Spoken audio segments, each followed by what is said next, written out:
ಶಬರಿಮಲೆ ಅಯ್ಯಪ್ಪ ಸ್ವಾಮಿ ದೇವಸ್ಥಾನದ ಪ್ರಸಾದಕ್ಕೆ ಏನು ಕಾಲ ಬಂತ್ರಿ? ಕೇರಳ ಗೌರ್ಮೆಂಟ್ ಕೈಲಿರೋ ಶಬರಿಮಲೆ ಪ್ರಸಾದ ಯಾರು ಕೊಳ್ಳಬಾರ್ದು. ಕೊಂಡ್ಕೊಂಡು ಏನಾದರೂ ಹೆಚ್ಚು ಕಡಿಮೆ ಆದರೆ ಯಾರು ಹೊಣೆ? ಇದೇ ಈಗಿರೋ ಪ್ರಶ್ನೆ. ಆ ಪ್ರಶ್ನೆಗೆ ಉತ್ತರನೂ ಸಹ ಸುಪ್ರೀಂ ಕೋರ್ಟ್ ಕೊಟ್ಟಾಯಿತು. ಇನ್ಮೇಲೆ ಅಯ್ಯಪ್ಪ ಸ್ವಾಮಿ ಪ್ರಸಾದ ಬ್ಯಾನ್ ಬ್ಯಾನ್ ಬ್ಯಾನ್. ಈ ಬ್ಯಾನ್ ಕತೆ ಏನು ಗೊತ್ತಾ? ಅದೇ ಲೀಗಲ್ ಅಫೆನ್ಸ್. ಆ ಲೀಗಲ್ ಅಫೆನ್ಸ್ ಏನು ಗೊತ್ತಾ?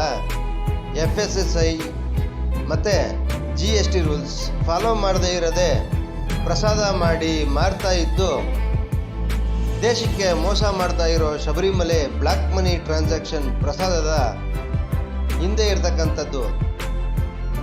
ಶಬರಿಮಲೆ ಪ್ರಸಾದನ GST ಕಟ್ಟದೆ ಮಾರ್ತಾ ಇರೋದು ಕೇಂದ್ರ ಸರ್ಕಾರ ಮತ್ತು ಕೇಂದ್ರ ಸುಪ್ರೀಂ ಕೋರ್ಟು ಇದನ್ನು ಬ್ಯಾನ್ ಮಾಡಿದೆ.